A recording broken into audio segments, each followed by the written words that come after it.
Yun, maraming salamat. Thank you.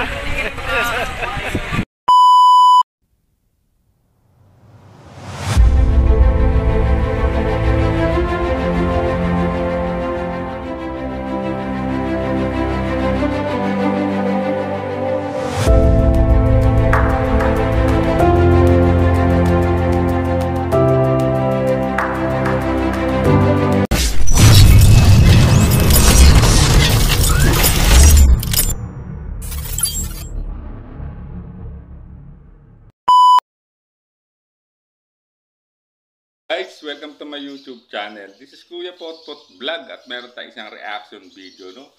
Mula po ito sa isang post po, no, na kumalat po sa Facebook kung saan ginawa ng hindi maganda itong litrato po ng Etsy o nila Kalingap Edu at Beyonce. Ito yung picture po nila na nagsuot po sila ng gown at suits, no?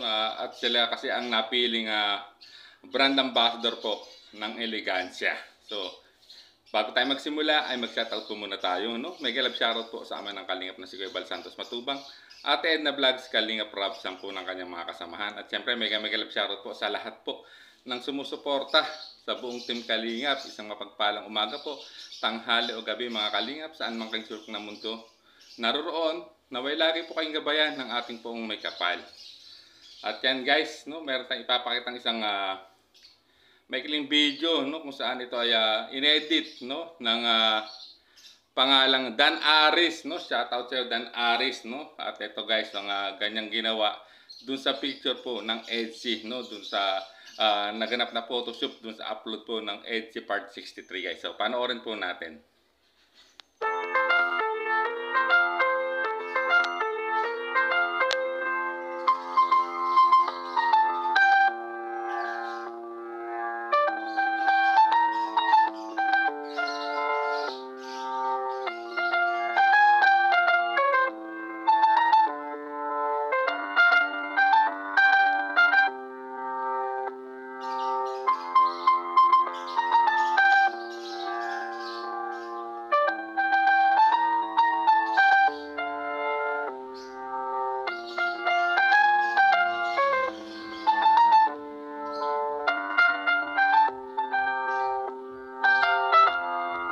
Diba? Ayan guys, no, nakita nyo.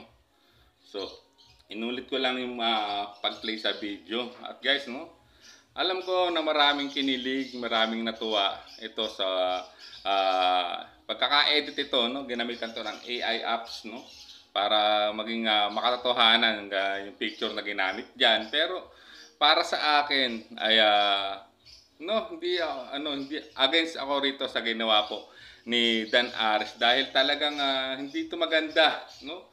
Although maraming talagang kinilig diyan, kaya nga kumalat yan sa ibang page, no, na i-share post po yan, iba ginawang reels, in-upload po sa in-upload po nila, no? Dahil sa ito, no, sinasabi ni Dan Aris, no, ay natuwa lang siya, no, at maraming kinilig kaya nagawa at kaya niya nagawa yan, no. Para sa akin hindi maganda po yan guys. Unang-una, no, paano nga po, no, nasaan na po rito yung, asan po dyan yung respeto sa dalawa, kay Kalingap Edu at kay Beyonce, lalong-lalo na kay Kalingap Rob, no, diba? Kasi para sa akin hindi maging maganda itong ginawang nasa larawan po ng dalawa nitong ni Dan Aris, no. Kaya nga po ito ay naking nasita kagabi, no, talagang pinilit yung i-reach out itong si Dan Aris at pinapaliwanagan ko na dapat hindi niya ginawang katawa-tawa o ganyan ang larawan po ni Kalingap Edu at ni Baby Beyonce guys. Unang-una, ito ay posible mag-create po ng pambabas uli, no, kay sa Etsy, lalong-lalo na po kay Beyonce. At alam nating minor pa itong si Beyonce, 17 anyos lang yan, no? Sana naisip mo yan Dan Aris, no? Kaya pinapaliwanag ko sa iyo, no, na may consequences yung ginawa mo, no, na hindi yan maganda. Kasi nasaan yung respeto, no, sa pamilya ng nila Kalingap Edu at ni Baby Beyonce, lalong-lalo na sa pamilya po ni Baby Beyonce na may pinagdadaanan ngayon, no. sila'y nagluluksa ngayon, no? Ano na lang po ang sasabihin ng nanay at tatay ni Baby Benz at ibang kamag-anak pag nakita yan? Kahit sabihin pa nating edited yan, ginawa mo lang yan for just fun, pampagood vibes, pero mali pa rin, no? Dahil wala ka namang permiso, no? Sa may-ari, no? O sa EDSI, no? Kay Kalingap Edu at kay Baby Biancy na gagawa mo na pampagood vibes na ganyan na parang totoo talaga silang nag-kiss, no? Which is talagang maraming umalma dyan kahit sabihin natin marami. Tulad ng sinasabi mo maraming kinilig na ako lang yung sinasabi mo hindi kinilig yan at ako'y galit na galit, no? Talagang ako'y nagagalit dahil pagmumulan nga ng bashing yan no? Yung mga kritiko ng EDSI, lalong-lalo ni Biancy, pagpipiestahan po kasi yan. No? Kaya nga po, pinapaliwanag ko sa iyo, ngunit nagmamatigas ka, Dan Aris, no? At isa ka pa naman member ng isang solid na sumusuporta kay Kalingap Edu at sa EDSI, pero bakit ganyan ang mga naging action mo, no? Lalong-lalo na nung na-reach out mo ako, message mo pa ako, sinabi mo dinilit na, although deleted na, no? Sinasabi nakita ko deleted na, pero wala na, no? It's too late dahil the damage has been done, no? Dahil sa ginawa mo, no? Sa ginawa mo hindi maganda sa larawan ng dalawa, kumalat na. Ayan, no?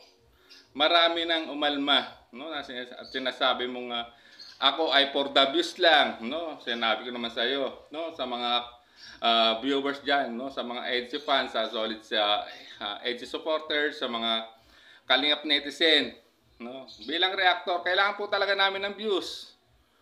Hipokrito lang magsasabi na hindi kailangan ng views. Dahil unang-una, kailangan namin ng views para magkagain ng revenue dahil meron po kaming landing pad na tinutulungan.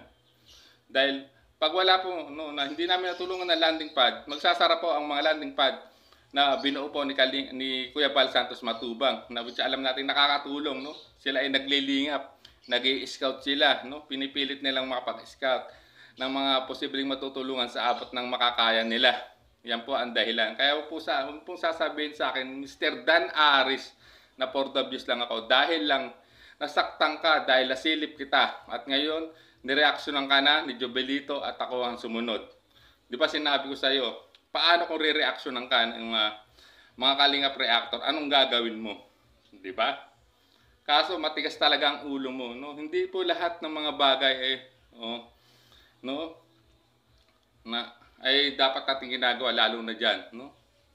Ginawa mong katawa-tawa itong larawan po ng nila Kalingap Edu at Biancy, na kung saan sila ay brand ambassador and ambassadress ng elegansya suits, no? Grabe, no? Although solid fans ka, pero mali pa rin yung ginawa mo. Hindi yan rason para hindi mo para harapin tong consequences na ginawa mo, no? Sa picture po ng dalawa. Dahil kahit po yung ilang kamag-anak po ni Baby Benz ay nagagalit sa nangyaring yan, sa nakitang yan. Talagang inaalmahan nila, no? Lalong-lalo na yung tita ni Biancy na si Mayan, na talagang nag-react dyan dahil sa ginawa mo, no? Hindi po lahat ng gagawin natin, no? Ay isipin muna natin mabuti kung makakabuti at walang masasagasa ang tao, no?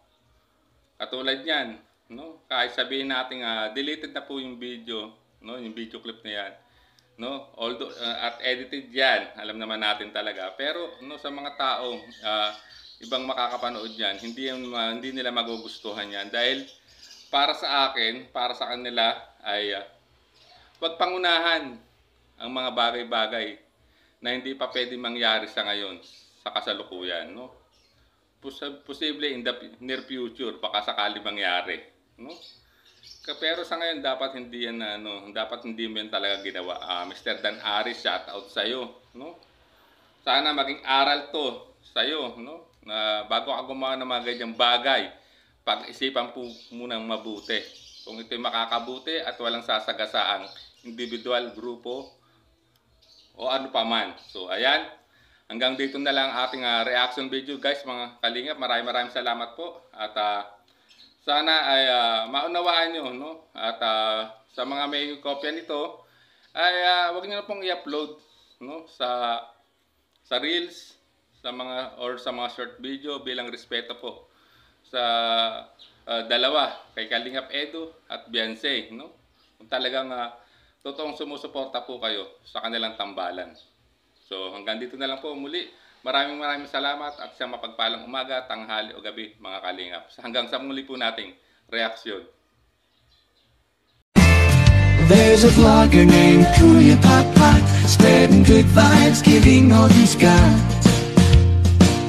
With the camera in his hand, he hits the road, capture moments, sharing stories untold. Kuya Potpot, he's the one we adore, bringing smiles, he's got so much more. In this crazy world, he is a ray of light.